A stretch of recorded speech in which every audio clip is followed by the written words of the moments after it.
Yeah, I'm here. Welcome. This is the Jungle Brothers podcast, episode 69. Pause. You're here today with me, Paul Photophilie, and to your reward, Joe couldn't be here today. We have a guest, though, special guest, Ty. Hello, Ty, what's your last name? Hello first. Oh, hi. Mihide. Ty Mihide. I'm glad that you're telling the audience and not me. Mihide. Yeah. All right, we have Ty. Ty is he's one of the interns who's currently going through The all full the ins and Polynesian outs. crew on the It is podcast tonight. full poly. Today. I know. This morning. Watch the listeners just skyrocket. Yeah. Ty's here today. Say hi. Hi, everyone. My name is Ty. I'm from New Zealand. Māori. I'm a b-boy, breakdancer. Oh, hell yes. I've been, I guess, like any other human being, I've been a part of movement my whole life. But yeah, more particularly with breaking and with dance, I've been dancing for about 9 years and getting more into mobility, strength and movement and that kind of stuff the past year or two. And I've had a little bit of history with weightlifting and bodybuilding and that kind of stuff. So sick. I love having you here. It's a pleasure to be here. You're a fine gentleman. How did you end up here? Can you tell us? Like, how Born did in you New end up Zealand? here? Yeah, Born and raised. Whereabouts? Nelson, top of the South Island. Yeah. I left when I was 17 the first time. My parents stayed there. My whole family stayed there. I moved You to left by Canberra. yourself? Yeah, I left by At myself. 17. Yeah, That's a big move. yeah. I just wanted to get out, What was the driver behind that? Because a small town like Nelson, there's about 40,000, 50,000 people, and you grow up in an environment where people are in the same cycle. There's not much further in terms of vision of what's outside of that box. And I knew one of the pathways, especially for a person of color, a Māori person in New Zealand, and to be amongst a small town kind of environment, you get involved with violence, you get involved with drugs, you get involved with all those kinds of things, or you get a baby when you're 17 or you're 18, and I didn't really want to be a part of that. I wanted to go see the world. I wanted to travel. And I knew as soon as I finished school, I wasn't sure if I wanted to study or to do anything in particular if I wasn't 100% sure that I was going to commit to that and I was going to finish it and that was going to be my job, if that makes sense. So I wanted to travel and to figure life out and go from there. See what that might be. Yeah. And so I left when I was 17. I moved to Canberra. We had some... Why Canberra? Because my mum's family's from Canberra. Yep. And she's got We got another Canberra boy in the office today. Marco's a Canberra boy. Oh, sick dude. Yeah. Yeah. Bro, I got no idea. One side. But yeah, so her family's from there. So she's got still 2 siblings that live there, and I went to go stay with one of them. I lasted 8 months and I got over it and I left real quick.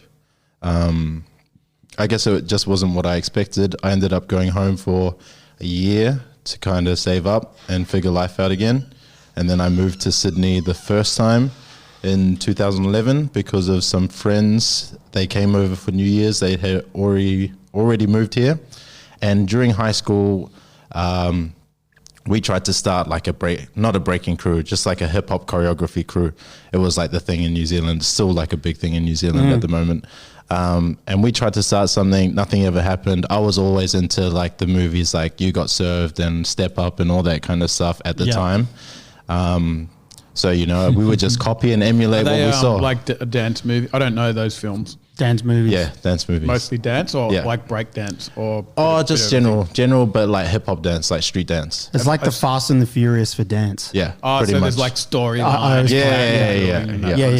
Yeah. Sure. And this was in the early 2000s. And when I was going to school, I started high school in 2004.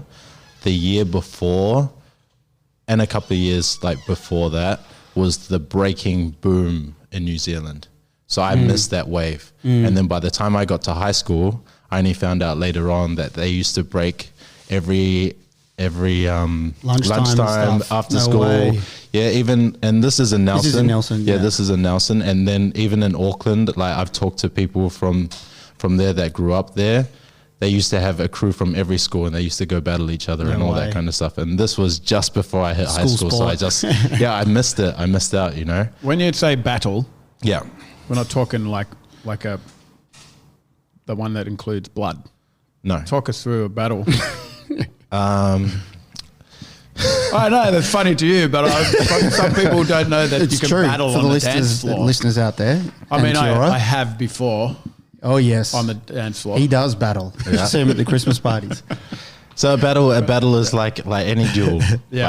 like any fight, but except you don't touch each other. So we do rounds. So for example, if I were to verse you, Yeah. it's up to either of us who goes first. It's kind of, and I would pick you out, like in the crowd. I go, hey, you. well, there's fight two kind of battles. There's an organized battle that's part of a competition, Yeah. and then there's a battle that's in like a cipher format. And a cipher is a dance circle, and they have them in rap culture as well. You'll see freestyle videos of rappers in a circle, and they take turns to enter the cipher because it builds this type of energy, and they freestyle. So they what's the other word for freestyle? Freestyle. Improvise. Improv. Yeah, improvise. Yeah. So in terms of, there's two types of battles. There's an organized battle, which is in a competition format. So you'll have, for example, you'll have an audition round, and this is judged by people. Yeah. Usually you have 3 people that are judges. And Is there ever like money on the, like, is it Yeah. organized? So there's like prize money in that? Yeah. There's not a lot of money, but some Enough to get cases, in there and to have a crack? yeah, enough as an incentive, but at this other end of the spectrum, it's about respect and reputation. Glory. Yeah, because Glory of the at the win. end of the day, you know, you practice and you train so hard, and then a part of the practice of breaking is to showcase that, but in a battle format. So in a competition, you'll have like an audition round, and the judges will select either, depending on the level and the amount of people that enter. A big international battle, they'll have like 500 entrants. They'll select the top 64, and then it'll be a knockout until the top 2. So top 64, they'll verse each other. They'll go down to top 32. Top 32 will go to top 16, then top 8, top 4, and then It's a knockout comp. Yeah, and it's all on the same day. Some competitions have their auditions. That's a big job for the judges. Yeah, that's like one on the bigger scale of battles. How long does a battle last? If we were versing each other, it'd be, I would say, It wouldn't last very long. fuck it. Put it that way. depending if it's one-on-one, it'll Pick be a battle with me on the Slaughter, dance floor. not a battle. if it's one-on-one, it'll be 2 to 4 minutes. It'll be about a round, 1 to 3 rounds each. Yep. One round will be about 45 seconds to a minute of solid just dancing yourself, and then we'll take turns. We'll alternate, and then maximum we can do like 5 rounds in a competition format. But then if it's a crew battle, that's a little bit different. Or if there's multiple people longer. on the team, yeah, it's a little bit longer. It can be either by rounds or it can be by time. Right. And usually, like, when we're talking like time frame, gives you an idea of the kind of athlete that's performing. Like, you know, you got a 100-meter sprinter, it's a very short period of time in the competition, and then you got your like long distance, 4 hours or whatever.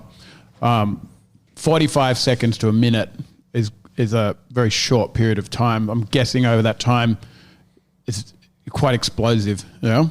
It's very high intensity. And at the same time, so for the two different formats, for a competition format, you only need, let's say, 20 rounds for a battle to start from preliminary to the final. You need So at you least gotta- 20 rounds of 45 seconds to keep that energy up. But that can last, the whole battle day can last about 6 to 7 hours. Oh, gosh. So you have to have the stamina to be able to turn it on when it's your time to go. Re-energize, Yeah. come back out, build some lactic, Yeah. headspace, all that. Whereas And your hardest battle is at the end of the day. yes and no. It depends. Okay. Whereas in a cipher format, so a cipher is a little bit different. A cipher in a circle, we're trying to build a conversation, we're trying to build energy and that kind of stuff. So when we have a cipher exchange or a cipher battle, we're talking to each other, but with our movements. Yeah. So for example, you'll do something, then I'll do something to communicate what you did back to you. And then we start building a conversation by reflecting our movements. And this can last at least 10 rounds, but one after another. So Is the intention to do a little bit more than the... yes, Okay, you so want just that. You want to outdo the person Yeah. until that person gives up, pretty much. So pretty much the other night, you guys were in a strap cipher. Taking Yeah? to the edge. Yeah, You were on the straps, then he came on and did what you did, but Yeah. maybe a little better. I wouldn't take it that far, bro. I didn't see. But Ty's a strong individual. You've had a bit of break experience, Paul. Little bit. Little bit. Have you I ever like had to a think- battle? Yes. Oh, nice. Yeah, but I didn't know what I was doing. Did you win it? No. Well, look, I don't know all the I didn't know all those details, but I'm kind of aware of what they look like, and I watch them on YouTube, and kind of been around that culture. But no, it was more just like at a party, with limited actual skills. There's not much you can do, so you're kind of just showing out what you can do, and that's it. So you had The the cipher one will ra- last the like one 4 round. rounds, something Four like rounds. that, and you're doing like the same thing. that's different in a party situation, because Yeah. that always happens. Yeah. You go to the clubs, you go to a party, somebody thinks that they can do something crazy, and then somebody else wants to come out and do something even better. Now Usually somebody they're does a backflip, And then someone and then gets it's all injured. over. Dude, Yeah, exactly. No, Someone forward flip tries lands to on do their a knees. backflip, Yeah, pretty much. but couldn't do one when they were sober. Yeah. But thought they could do it when they were drunk. So been you missed that wave, you said, yeah. but you started breakdancing anyhow, and that just came from how just friends around you were interested in it, the music. Not so much. So at that time, when I was at high school, so 2004, 2005, I missed that wave. I got more into street dance, like hip hop and crumping and that kind of stuff. When I was 15, I played around with capoeira, because that was the closest thing in that I could get. There was no b-boys in my city at the time that could help, because I felt like I needed to learn from somebody. And so I got more into capoeira and that kind of stuff because it was similar. And then what happened was, fast forward to 2011, after coming back from Canberra, I had some friends come over that were already living in Sydney, but they were from Nelson, and we were trying to organize that crew together back in high school, if this makes sense. And then they were already working here as dancers, and then they asked if I wanted to come over. They'll get a job for me, and they'll help me get back into dance. And then I was like, okay, yeah, whatever. Like, I'm not up to anything. It's just New Zealand, so I'll come for sure. And then I moved over, and I was also doing wakaama, which is outrigger canoeing. So it's a Polynesian sport. It's sort of like dragon boating, but you have a outrigger on the side of the boat. Yeah. So I was doing that. Seen that. Yeah. So I was doing that at the time, and I had one race to finish. It was a marathon. It was a half marathon, I think. I was at only 21 Ks in Auckland. I had to finish that before I come over. I started the job the next day. I had no experience, and I had to learn how to teach ballroom, Latin, and hip hop. And they were just like, the night before, giving me like an Deep hour end. workship of like, this is what Sink you or do. swim. Yeah, exactly. Crikey.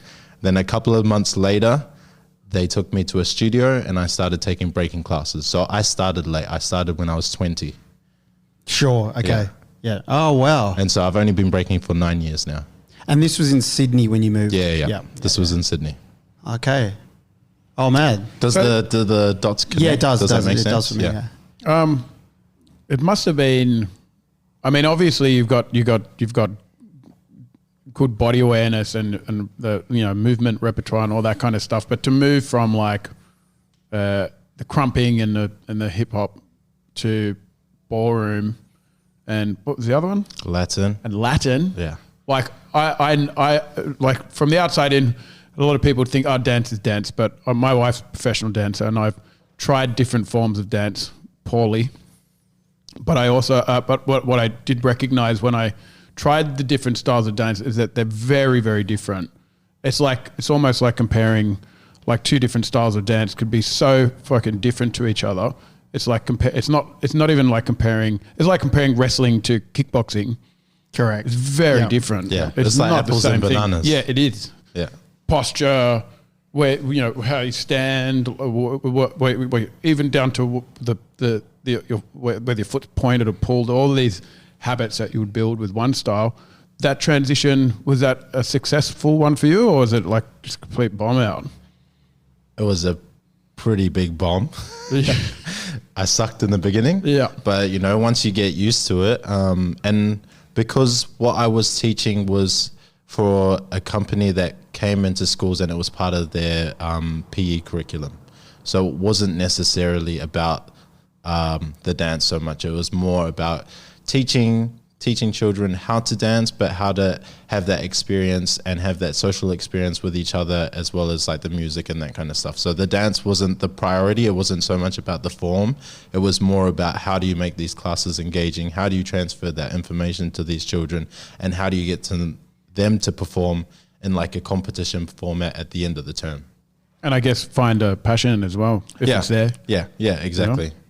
An introduction to the world of dance. It's funny you say the social experience. Yeah. I find for me personally, and probably for a lot of people, and it's different from place to place in the world and cultures, but dancing can be something that people feel like a lot of anxiety around, or they don't want to do it, or you're embarrassed to dance, or you got your back up against the wall. There's a party. You don't want to go out there and kind of move. I definitely experienced that myself. I've loosened up a bit as I get older. Maybe, you don't care as much. You don't care as much. Yeah. And, you've got the social lubricants, have a few drinks and loosen up and have a dance.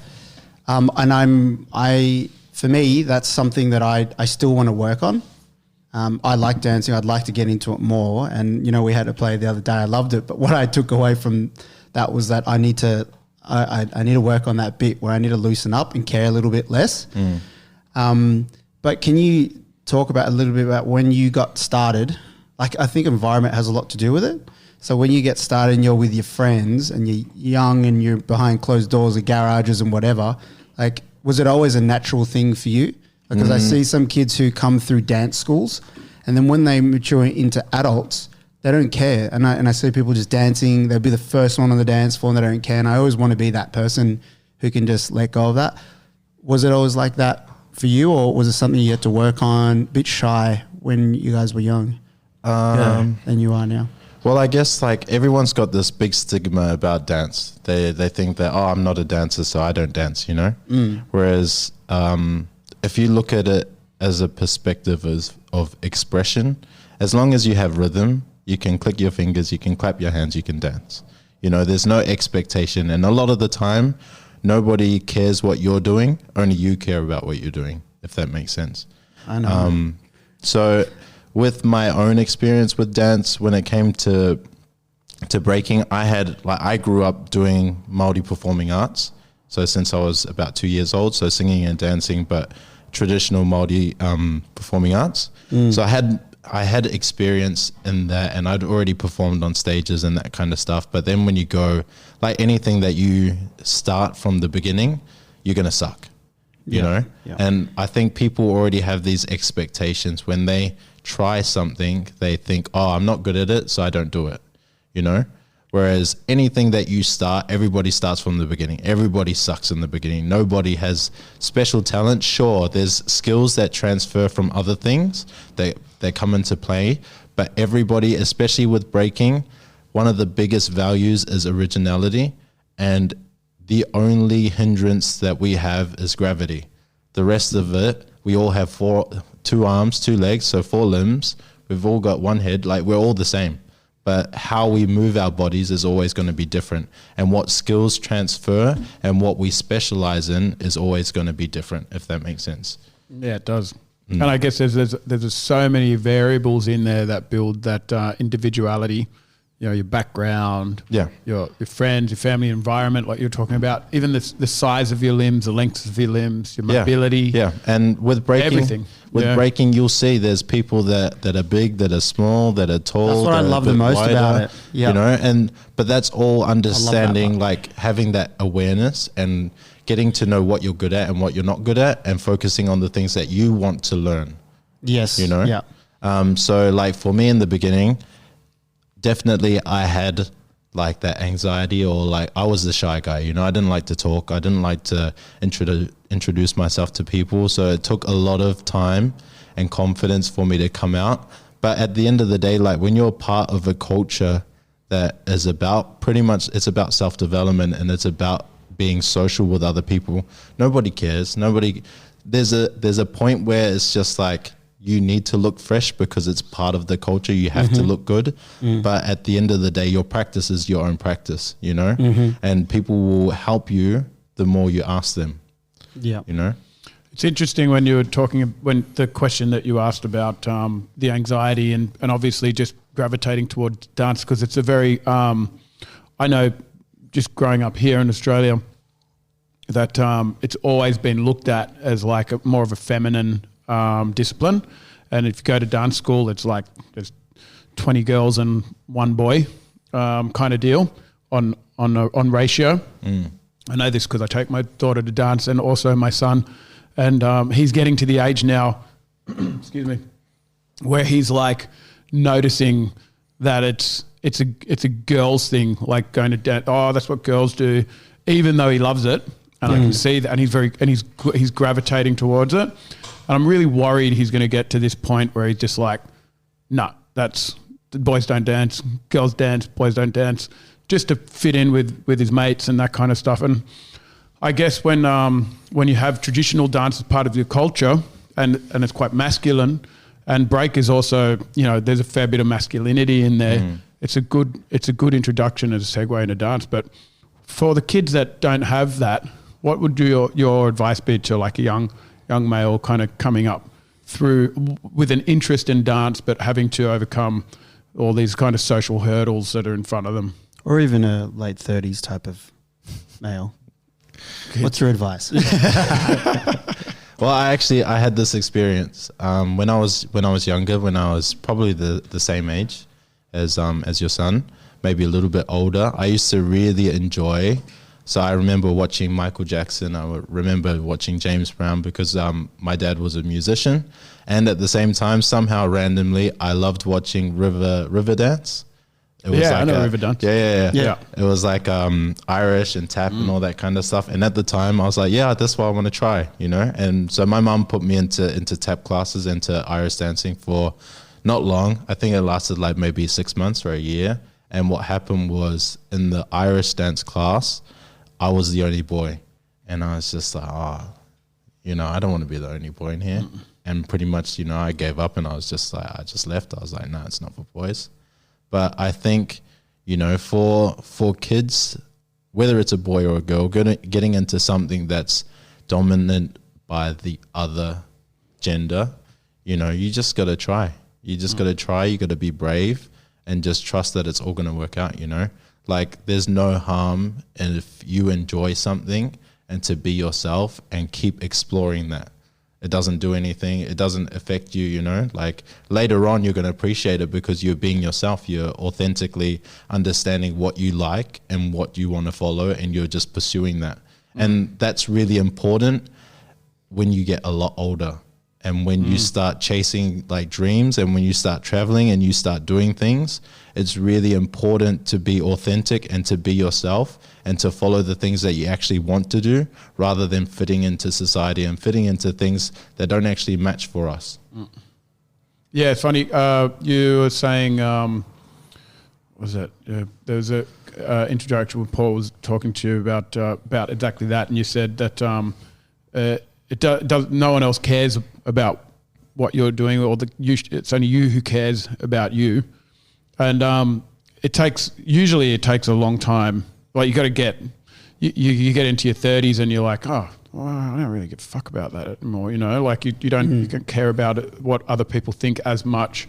There's a change that takes place, and you think, if only that could have happened earlier. And it's almost like the earlier that happens, the faster you can actually, get on track with the things that matter most to you. Yeah. And start pursuing passion, Yeah. Well, so I perform on the street as well as a street performer. And I travel the world doing busking festivals and that kind of stuff. Wicked. And one of the messages, so we always grab a kid that comes from the audience, and we get them to join in, whether it's a boy or a girl, doesn't matter. And we get them to have a dance with us. And then one of the messages that we tell the kids is they should dream big, believe in themselves, and don't let anybody take that away from them. Other people might not believe in them, but as long as they believe in themselves, they'll be okay. And to work as hard as they can, and their dreams come true. And that's advice for anybody. If you want to really pursue something, you have to have self-belief, and you have to have work ethic, as well as have that vision of where you're going to go. Correct. Wise words. Mm-hmm. What was I going to say? You said, we perform. Oh, yeah. You're in a crew, yeah? Yep. So I have... Can you tell us a bit about... I have two crews. The crew that I busk with is called the Floor Legends. They started in Germany, and there's two brothers and one of their friends. They started it together, and then they came to Australia in, I think it was 2015, and they expanded because they needed to get some people from over here. And then we joined, so me and one of my other crewmates from my other crew. What are they called? Breaking Borders.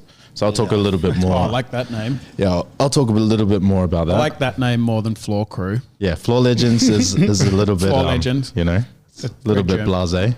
But so they came over here 2015. We went to Europe 2016, and we started performing with them. And we've toured in Germany, London, Paris, Portugal. We did Coffs Harbour Festival here. We did the Auckland Buskers Festival this year. And we did the Gold Coast Busking Festival last year. And we've got members from Germany, from Switzerland, from France. I'm from New Zealand. One of my friends is from here, from Australia, but he's half Malaysian, half Italian. The other one's Filipino, one from Morocco, and there's another from Venezuela. There's about 10 of us. So how does that work? Like, are you rehearsing together, or like what makes the crew if everyone lives everywhere else? So with the common philosophy or something? With a busking crew, it's a little bit different to a regular crew. We have our street show, which is about a 45-minute to an hour show. Okay. And that involves a little bit of routines, a little bit of dancing, some crowd interaction, dancing with kids, getting some audience members to dance with us, and then we've got like a finale at the end. Okay. So it's a full interactive show. And pretty much what we do is every summer. So we haven't done it this summer because of COVID and that kind of stuff, because usually we would go to Europe for the European summer, and then we would perform here for the summer here. So we do summer back to back. Usually we message the group and we figure out we either do 4 or 5 maximum, and whoever's in that country or in that area at the time, we organize who are those members going to be, and then we go out and get the money. Yeah, cool. Yeah. Getting dollar bills. That's great. That's mad. Endless summer. Yeah, it's fantastic. It's amazing. Yeah. Off track, and we kind of come back. Was it where did breakdancing come from? So breaking comes from the Bronx, New York. Started in the early 70s, and it's one of the 4 major elements of the hip hop culture. So in that time, in the 70s, this was when I think disco was still around, house was about to come out. They started having block parties. The Bronx was a really rugged, burnt down place. You had a lot of like drug violence, all of that kind of stuff. And that was when like the Bronx was burning and kids had nothing to do. These kids would go to these block parties, and what happened was one of the DJ that created scratching, so like the wicka wicka, like that sound, his name's DJ Kool Herc. He would loop So he would play the same record on 2 turntables, and he would loop back one part of the song, and that's called the break. And what he would do is he would continuously play the break, and then people started getting this feeling to get down to the floor. And then that's how breaking kind of started, and it had a big influence from Latino culture, as well as from African culture, because at the time the Bronx was a melting pot of different nationalities, you know? Yeah, and they got a lot of inspiration from kung fu movies and that kind of stuff. And that's where you see like the dynamic movements in breaking. And then it kind of developed a little bit further. And disco had their own form of groove and choreography as well. Exactly, and that was the time. That was the time with James Brown, when James Brown was making funk music, and funk music was a really big front split. Yeah, exactly, and that had a big influence on breaking culture. A lot of the traditional breaks come from James Brown's music. Yeah. And so like there's 3 other categories in the hip hop culture. So there's breaking as one of the major elements. Then you've got MCing or rapping. And then you've also got graffiti, which is the visual aspect, as well as turntablism, which is scratching and DJing. Mad. Yeah. Yeah, nice little breakdown. I grew up on hip hop culture, and that's kind of the culture that I'm into the most. I would say I listen to all types of music, but I've followed it along. And historically, I don't know if you knew T, but my older brothers were in a breakdancing crew. Okay. Yeah. So that's where you started to. That's where you got your influence. Yeah, in the household. You know, and they're a lot older than me, so I didn't get into it with them. But we got the newspaper clippings. I think they were called the Crazy Flex Crew. I was telling Ty about it earlier. Yeah, and they travelled around, and they went to New Zealand and travelled around Australia a bit. But so I've always just kind of been in that culture, and from all of the pillars of it and the history of it, it's fascinating how cultures can arise from just how they arise, you know, and listening to the stories. And I've seen a number of documentaries and just listening to the music, and over a few decades, you put a picture together, and it's just, it's so young, such a young culture, but look at it now. It's the popular dominant culture when it comes to the West. It's come so far, and its roots all come from that creative spark and that boredom, and that the limitations that they had. They had nothing. They had 2 tape decks, and then they looped it around, and then they had the party scene, and they had nothing else to do and no money, so they'd get together. And no equipment. No equipment. Just be like, they were plugging shit together. Yeah. That's it. Pretty much. A bit of cardboard.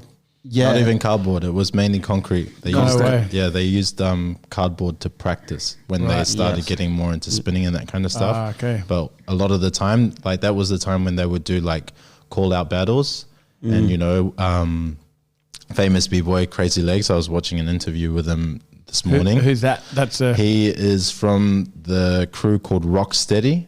Rocksteady are one of the not the first, but one of the most famous crews from the Bronx, New York. And they even got into music. There was a song that's like, "Hey You, the Rocksteady Crew." Oh yeah, I remember that one. Yeah. So that's the around the 80s. Yeah. Crazy Legs is their president, and he was saying that there was a moment or like a period of time when he would just go, like he would hear about other b-boys from different neighborhoods, and he would go to their block and he would try to find them, and he'd be like, "Oh man, let's do it. Are you a b-boy? Let's go, man." Wow. Yeah, and that's how it happened, and then it kind of developed further on into cypher battles and into competitions.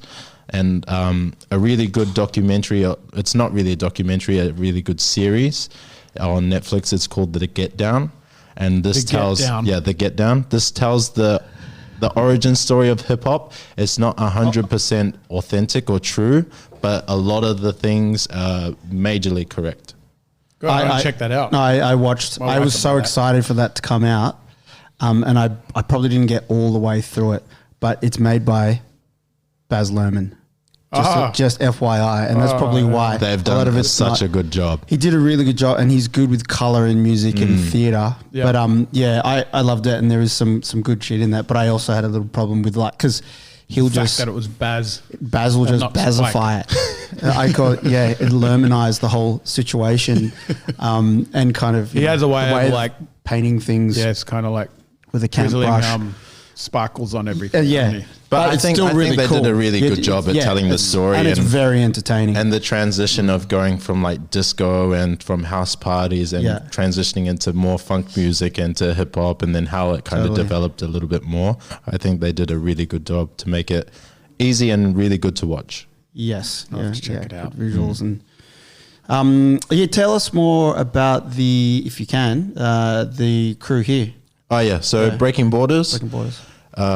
So I feel like that's my real crew. We started in 2015. So Who came up with the name? So Jonathan, who is one of my good mates, him and two other members. So how do I tell this story? There are 10 of us. Him and two other members, they're from Belgium. They're two brothers. They went to New York to travel, to do some shows. This would have been 2014. And they went to a major event. And there's this guy, his name's called Ivan. He's a legend in the breaking world. Crazy power mover, super dynamic, and he's just a character. They call him Ivan the urban action figure. And he was on the mic for this competition. I think it's called Silverback. Is he like jacked?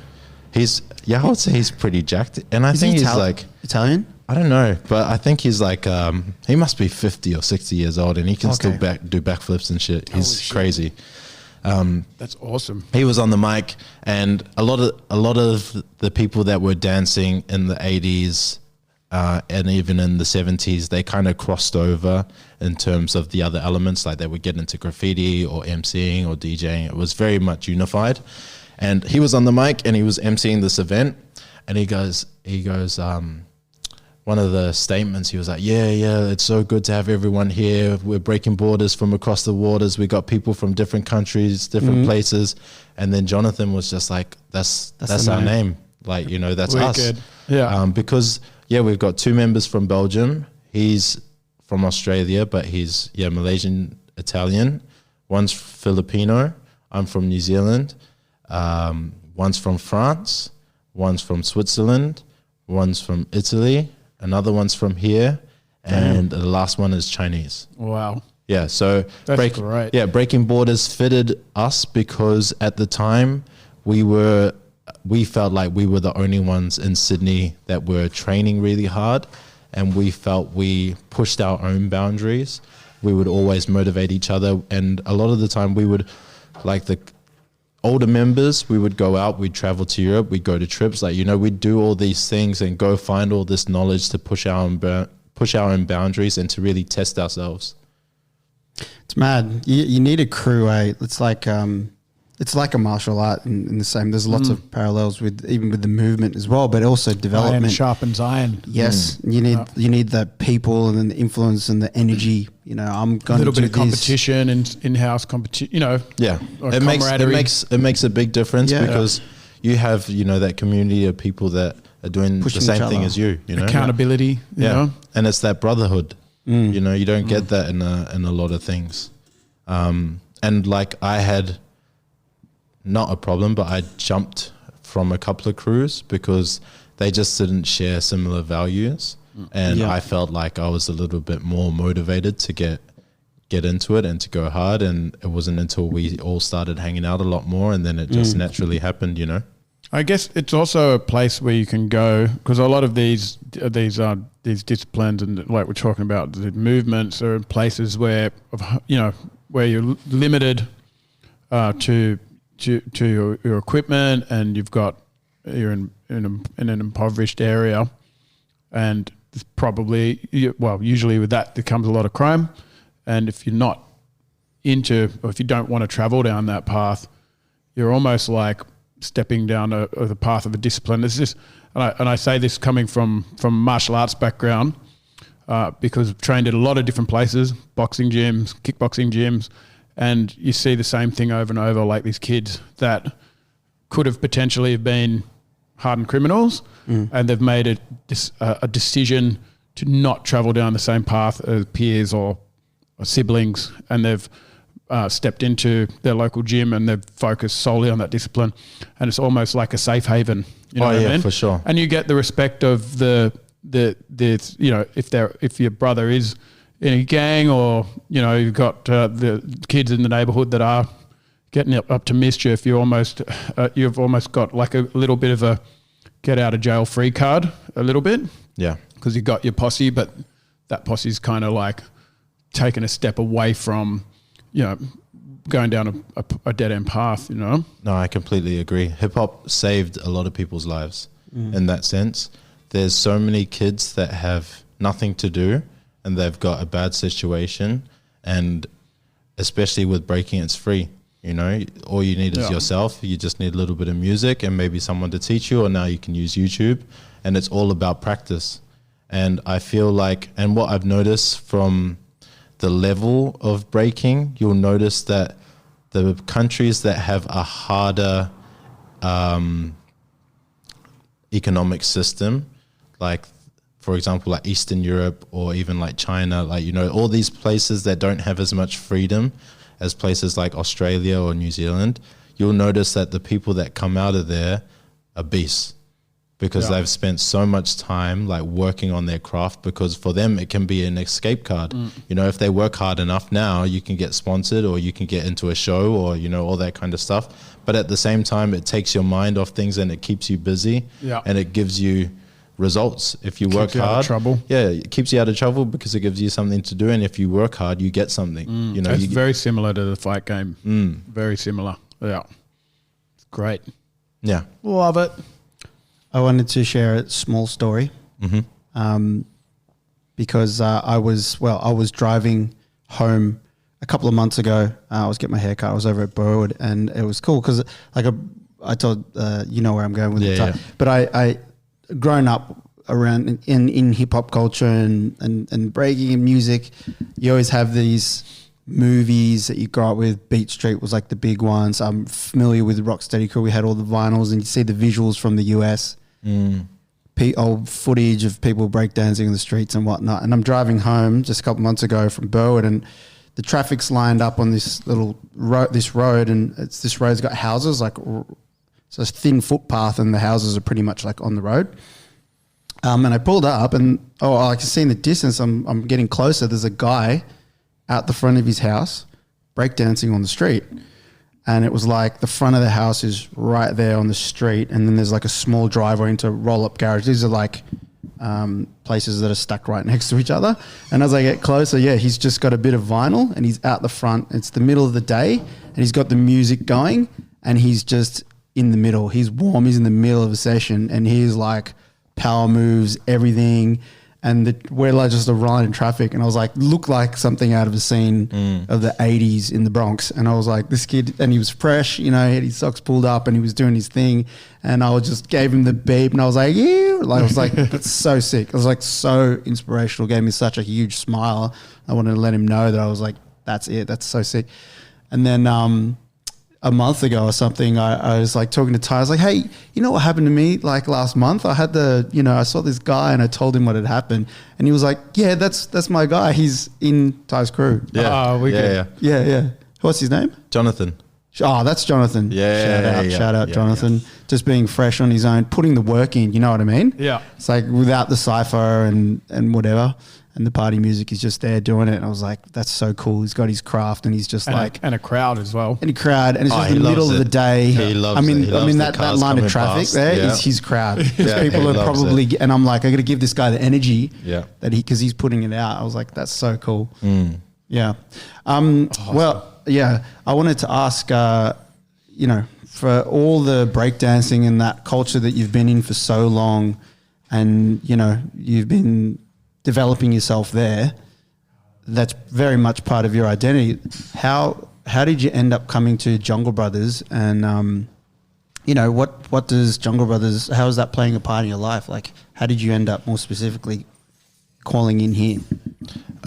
So where do we fit in to this story? At the bottom. Oh, we're rising. I'm climbing up on top. So my girlfriend, she found no idea how she found you guys, but she was looking looking for a place to start getting back into training, but something a little bit different. She had history with Muay Thai and she'd been training for quite a while, but then she had a big break and decided to do other things, and now she wanted to kind of get back into it. She found you guys. Where did you guys meet? Where did we meet? Shout out, Clarice. Where did we meet? We met at work. So I was a removalist at a property styling company. This is about 5 years ago. She was a stylist. And you know what happens? The removalist talked to the stylist, and then now we're together. That was it. Yeah. Wow. But Yeah, bit more complicated you than saw her that. and then you took your shirt off, didn't you? And you're Not like, quite. "Oh, wipe the sweat off your forehead while you're carrying out furniture." Yeah. Yeah. Bit more complicated than that, but that's the gist of the story. I don't think so. But yeah, the rig so out. she came here and she loved it, and she was just like, you need to come in because this feels like your vibe. And at the time I was looking for something and I wasn't sure what that was. And I think it was just after a trip from Europe, and that would have been last year. I got back from Europe, and that time I actually spent the whole time just developing, just breaking and traveling. Usually when I go to Europe, I go and I work, but this time I wanted to just enter competitions and just to train and hang out. And I noticed how serious one of my crewmates was taking it. He's from Switzerland, and how important like that reflected on his life. So his lifestyle, his name's Timo. He's a visual artist as well as a dancer. His lifestyle, he doesn't do anything he doesn't like. So whatever he doesn't like, he doesn't do it with like zero effort, nothing. But whatever he does do, he does it 100%, and he doesn't hold anything back. So especially with art, with breaking, he took it super serious, like on another level. He's got a coach. He's got like a physiotherapist. He's got everything based All around in. it. Yeah, he's gone all in from the beginning. And you know, like you read books about self-development and all that kind of stuff, and he was the prime example of somebody that actually practices it. And when I saw him, I was just like, fuck, I need to do something, you know? And I came back and I was just like, all right, well, I think it's time I give it a good shot or a good crack, because I haven't really, even though I felt like I was pushing hard, but I know, you know, I could have done more. Yeah. And I could have taken it a little bit more seriously. Came back, trying to find a coach, but I didn't want to go through a traditional route because I felt like the fitness industry is really like unmoderated, and it's really hard to find someone that's going to be able to take what I do and make it better. So are you talking about a personal training coach or a dancing coach? Personal training coach, because I wanted my body, because I've already got mentors in the breaking world that are a bit older than I, that helped me with my creative side and how I break. But I needed somebody that was going to change my body and make it even better and better at what I do. Okay. And she found that here, and then she was like, you need to come in, you need to come and say hello. And then I organized a meeting with you, Tilda, and then that's it. That's how I got cracking. Yes. So you obviously like recognize the importance of it's like a strength and conditioning routine of some kind. Yeah. Which I'm guessing you already had something. Did you have something? You've had something in place up until here, but it's been. But obviously it wasn't enough. Yeah. And I needed someone that was open, had more of a fighting background, because I felt like that was the closest discipline that was closest to ours. Yeah. Especially in terms of fitness, in terms of explosiveness, in terms of stamina and endurance. I felt that was really important, and those kinds of values would cross over a lot easier. And then also like when I got to know you and we got to talk, and you having more experience with body weight and gymnastics, strength training and that kind of stuff, it made it more relevant and made more sense. 100%. And I don't think, you know, if I went to Crunch Fitness and I talked to a PT over there, I don't think that I'd get that. No. Get bigger chests though. Yeah, but it's Some chesticles. made my shoulders tight. Not good enough. Not good enough. That's wicked. Yeah. And so then, we did a couple of sessions, and, you know, like improvements happened, and, you know, I feel like I'm getting a lot stronger. And then then you guys started Now the guy's talking fucking about taking over the fucking place. Now, the internship. yeah, That was a rumor, and I was like, okay, I need to be a part of it. And I think it was, only a year ago, pretty much this time. I think I got back July, August. A year ago, I was like, yeah, I'm gonna go pretty much all in, and I think I almost have. Doing the internship, and then like sitting down and like talking through like my goals and like what I want, and giving the movement industry a shot.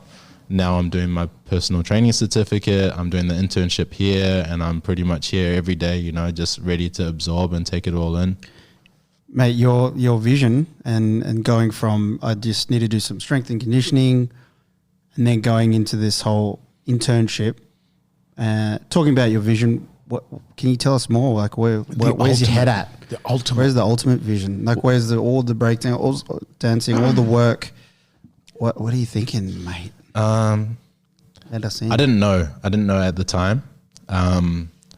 Last year, this time last year, when I saw my crewmate doing it 100, I was like, I need to do this too, because that's what our crew is about. We're breaking borders. We're supposed to rep. We're supposed to go past our boundaries. We're supposed to go all in when we do something.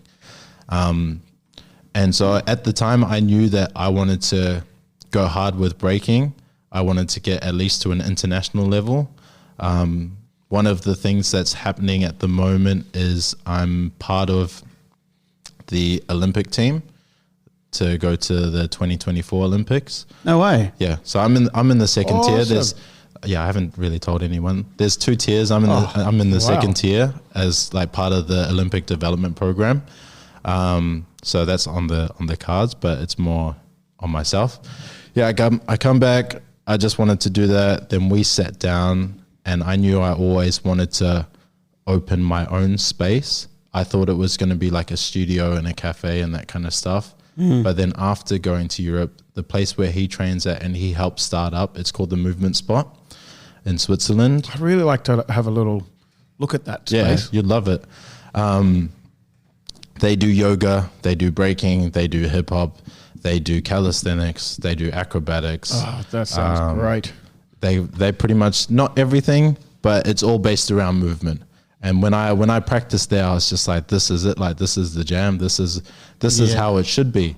And then when I brought those thoughts back, and you look at dance studios here, and you see how much they niche themselves and restrict themselves. Yeah, and almost segregate. Yeah, exactly. Like, just being a dance studio, you only have one type of clientele, and one type of dance. Yeah, exactly. Which again is restricting in another way, Yeah, and so once I noticed that, and then I realized, I'm into yoga. I'm into doing other stuff. I'm into calisthenics. It's all based around movement. It's not just dance.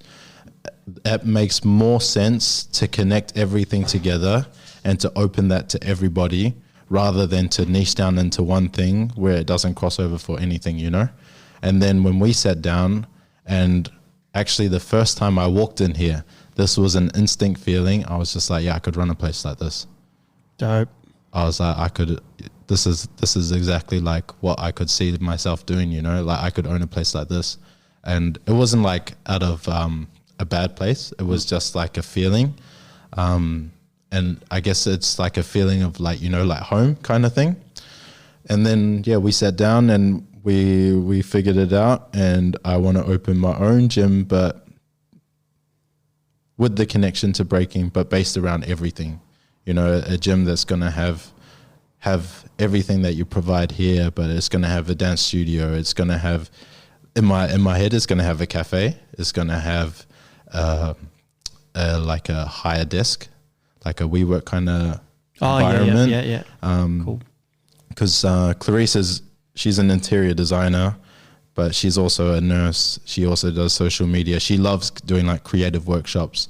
And I think that's a big part of like dance, is being creative and, being a part of the arts. And I'd love to have a space that hosts like regular workshops and that kind of stuff. Not movement related, but creative related, So nice. It's going to be a beast. Like that. Massive. That's great. Yeah. Tell me what's going to be in your cafe. Vegan food. Tell us more about that. Because you don't look like a standard vegan. No. Or I should say that's kind of what most people would think it is what the standard vegan looks like. But in reality, it's not necessarily the case, is it? No, not Tell at us all. a little bit more about. I dropped red meat about 5 years ago just to try, see how I'd feel. I felt better. I was on chicken and fish for a while, and I stopped dairy at the time. Felt good. And then a part of my... Ty's pretty jacked, by the way. If you can't see him, but he's carrying some muscle. Jacked and humble. He's carrying some muscle. There's all those hip hop triple XL hoodies and stuff that he wears. Yeah. You can't actually see, but There's some muscle under there. So a lot of our friends were already vegan. They were already like amongst it. I never thought it was like not a disease, but I was like, oh, it's not going to happen to me. I'm not going to go vegan. Fuck that, you know? A disease. And then what happened is I've watched a few documentaries. Some of them I didn't resonate with. The one that I did watch that kind of clicked, it's called What the Health.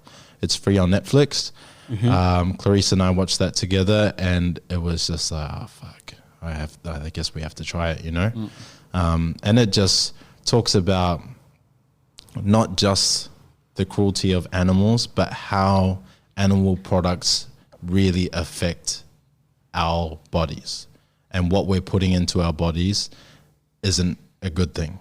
You know, if you think about how we were living primitively, meat wasn't necessarily a thing. Meat was a luxury. It was something to get you through the winter. You'd only have it sometimes, you know, whereas now we're in a society where we overconsume so much of it. Breakfast, lunch, and dinner. Yeah, exactly. And I was one of those people when I was more into like bodybuilding and that kind of stuff. You know, I was eating like 6 to 10 meals a day, and a lot of it was like egg whites and fish and meat. Like, you know, it was really, really animal protein based.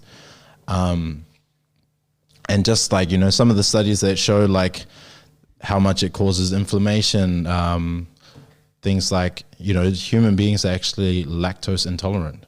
A lot of people are lactose intolerant, but we build this Especially tolerance. Pacific Islanders. Yeah, I mean, there were no cows that No. travelled with Pacific But Islanders. we- It was pig and chicken, wasn't it? Yeah, we only built this tolerance because it's been introduced into our society. But you'll notice that as soon as you stop it, that intolerance comes back and you just can't handle it. It's not made for us. Milk is for a baby cow. It's for a little calf to turn into a 400-kilo beast. And we're just With like four stomachs, I think. yeah, exactly. And we're not even a quarter of that, you know? So it's not meant for us. Omnivorous. Not on a regular No, basis. not on it's a a- sometimes food for the primitive man. So I watched What the Health, and then I was like, okay, I'm just gonna try. And to be honest, like I feel a lot better. I never feel tired. I always have energy. I recover real quick. It's good for my body, especially I got diagnosed with osteoarthritis after I did a flip. Lots of breaking. Yeah, I did a flip in a show in Portugal. I slipped and all my weight fell onto the top knuckle of my foot. Just swelled up. I didn't go see a doctor. Came back and then the doctor's like, yeah, it's like a small fracture, but you've probably got not osteoarthritis, degenerative arthritis. So it's just going to get worse over time. And I remember that was just after, I got back from Europe and I was still eating animal products. And I used to get like flare-ups and pain and that kind of stuff. But I've been vegan for almost 3 years and I don't really get pain anymore. And you're putting some serious force through those joints too. Yeah. That's amazing. Yeah. So I still train a lot. The closer I would say I'm 80 to 90% closer to whole food plant-based because that's the more optimum diet, because just because you're vegan doesn't mean you're healthy. There's still like Oreos are vegan, you know, like there's a shitload of Cigarettes are vegan. Yeah, there's a shitload of processed things that we can put into our bodies that still aren't good for us. I've seen a lot of that kind of processed plant-based kind of the new tag on a lot of products that in the supermarket at the moment. Yeah. They look like shit. Yeah. Wrapped in plastic from fucking Mexico or some shit. Yeah. What the fuck? They're a good in between for people that want to start Make the transitioning transition. or to take away a little bit more of like meat products and that kind of stuff, because The problem that people find is they just don't know how to cook. They don't know what to eat and how to eat. They don't know how to flavor their foods and that kind of stuff. But once you get into it and once you figure out your go-to meals and the easier way to, and the methods, it's easier. And it's no harder than if you were to eat meat. Sometimes you don't have as much flexibility or access when you go to places, but a lot of the time there's always vegan options, and there's a lot of really good vegan restaurants and cafes now. And you just get better at foresight and preparation. Yeah.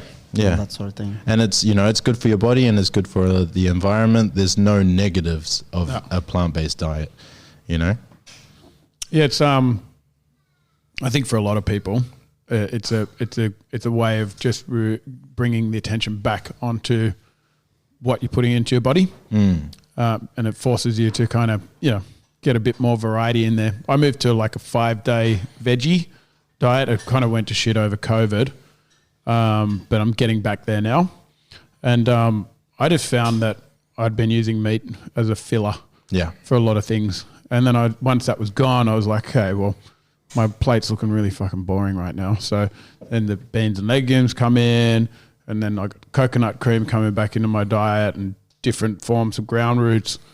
I feel fine. I don't feel any different to how I was. I actually feel better because I've got more variety of the whole foods. But I don't feel like it's had any impact on my training whatsoever. Yeah. And even with protein powders and stuff like that, I think a lot of that stuff, I mean, protein in general is only a certain amount you can absorb during a day, and it's not a lot. And you know what I mean? I think it's really overrated, the quantity that a human eats. The biggest question is, where do you get your protein from? Yeah. But no doctor ever tells you that you're protein deficient. No. So like that's just a big thing that we've been customized to think about, that we need to have this protein, and protein comes from animals. Bodybuilding era. Yeah, exactly. Yeah. But that stigma still sticks around. But you still get, when you have a balanced diet that has all the different colors of all these different vegetables, all these different legumes and beans and grains, like when everything is put together in the right way, sometimes you even get more because you've packed in all these different nutrients and different things, Yeah. Yeah, I could agree with that. But, it's not for everybody. Everybody is different. And I just think, if everybody had more vegetables in general, had more diverse vegetables in general, you're going to feel better anyway, Yeah, even I think from my last trip, my last little holiday, and I've been working towards, looking into like, not talking about plant-based diet, I'm just talking about whole foods in general, even looking at where the whole food comes from. Because you can go to a nutritionist, dietitian, vegan, not vegan, vegetarian, whatever, and they're like, eat your tomatoes, eat your lettuce, eat your cucumber. Then you got to start looking a little deeper than that. Where'd the cucumber come from?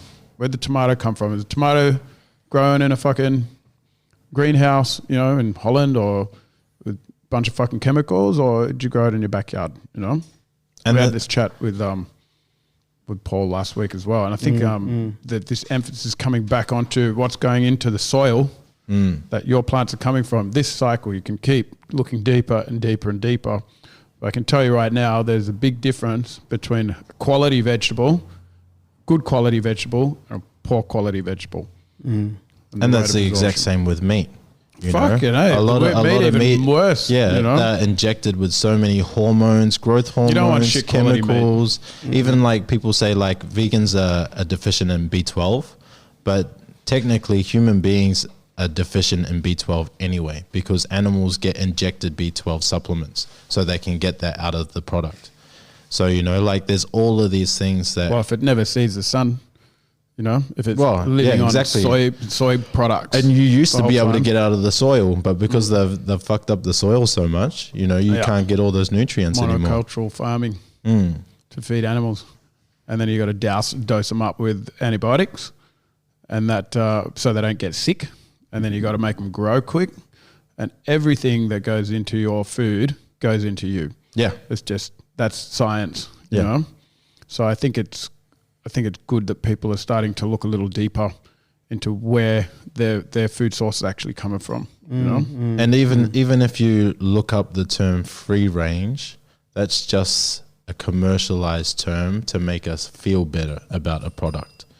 Free range, in terms of like chickens, they can, I don't know the exact measurements. But they got to like spend a certain amount of time outside of the cage. No, it's not even not even outside. It's underneath. So Under it's a like in a roof, big, yeah, it's big underneath the roof, Yeah. but they're still packed It's in not in like a a cage. few hundred or thousand birds, and they're all walking on each other, all shitting on each other, and that's what they call free range. yeah, it's pretty fucked up. Yeah, that's another story. Damn.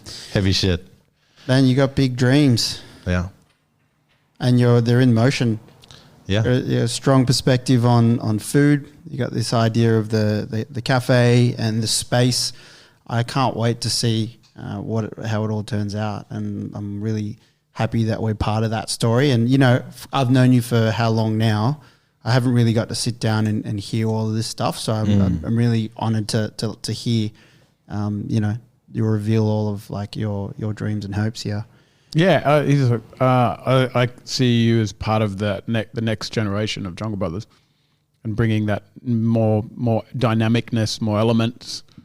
You know? I'm taking over. Yeah, that's the process. Hey, I'm happy You to know? be part of the beginnings and have it evolve into something that I could never even imagine. Yeah, and we're seeing that now. it here. And Yeah, even this with is this cool. last group of interns, I mean, you just look at all of them, and you know, They're all diverse. so much talent there, Yeah. and also intelligence and drive, and yeah, it's great. Very like impressed.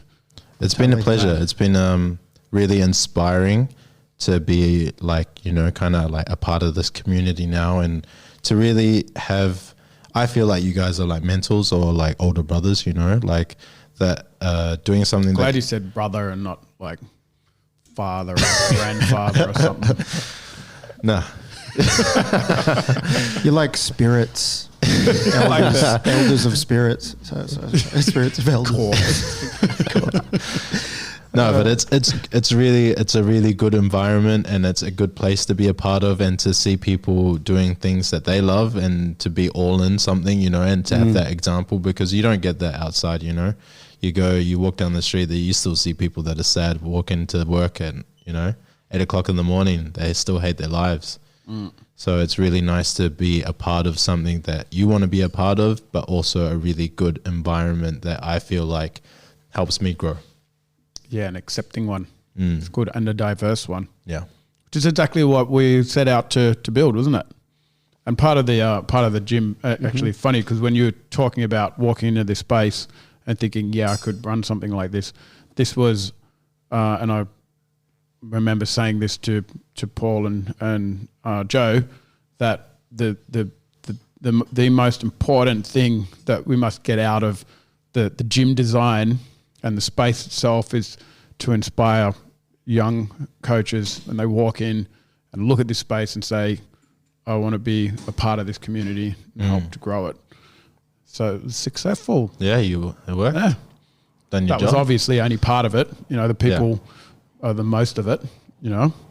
But yeah, it's great. Meanwhile, the building budget just got blown out repeatedly. Yeah, I mean, it's probably You know. going to take about 10, 12 years before that's paid off. But that's right. Nah, it's all good. We should wrap it there then, I think. Is that cool? Yeah. Yeah. Mad. Thanks a lot for coming in. Thank It's you. awesome. I guess I should say thanks to Pandavore Tree at Pandavore Cafe, because we were drinking his coffee throughout. Thanks, Tree. Thanks, Tree. We also had Paul West's cream, the Tilba Real Ty Dairy didn't have Cream. any cream. Real double, no. Oh, they're well looked after cows, by the way. That Just was so you in know. our coffee. But yeah, and to those listeners out there, you know, if you need any help with your training, etc., you know where to find us. We've got our website, our Instagram, Jungle Brothers Movement. Message us, email us, and that goes for interns as well. If there's coaches out there or anyone who you're not even a coach, If but you you're think you fucking might want bored to, of the shitty Yeah. little gym you're working in, or if you're not a you feel coach, like you've got more to offer the you world. could be a dancer or a creative, and somehow you want to get involved and you've got an idea of how that is, we are open to any and all things. Like I said, we want this thing to evolve into something that that we can't necessarily know. New age. We are. We're fucking taking it. You can find me on Instagram, Please. The Boogie Bandit. Awesome. Boogie Bandit? Yeah, the Boogie And Bandit. the crew is Breaking Borders. That's the crew based in Australia. Do you have an Instagram for Breaking Borders? Yeah. We've got What about if you want to have a show? Yeah. Message us Look on through Breaking that. Borders or through the Floor Legends. What's the Breaking Borders Instagram? Breaking Borders. BREAKINBORDERS. Breaking without the Breaking. G? Yeah, no Breaking. G. And then Borders, Yeah. straight Borders. No Yeah. Z, no hip hop Z at no the end. Z. Okay, Breaking We about Borders. the I need to English. follow that now. Yeah. I'm not on that. And follow me, the and Boogie Bandit. Boogie Bandit. Yeah. Boogie Mate. Bandit. I got to get on that too. Thanks, bro. Thank you. Appreciate Thanks, it. Ty.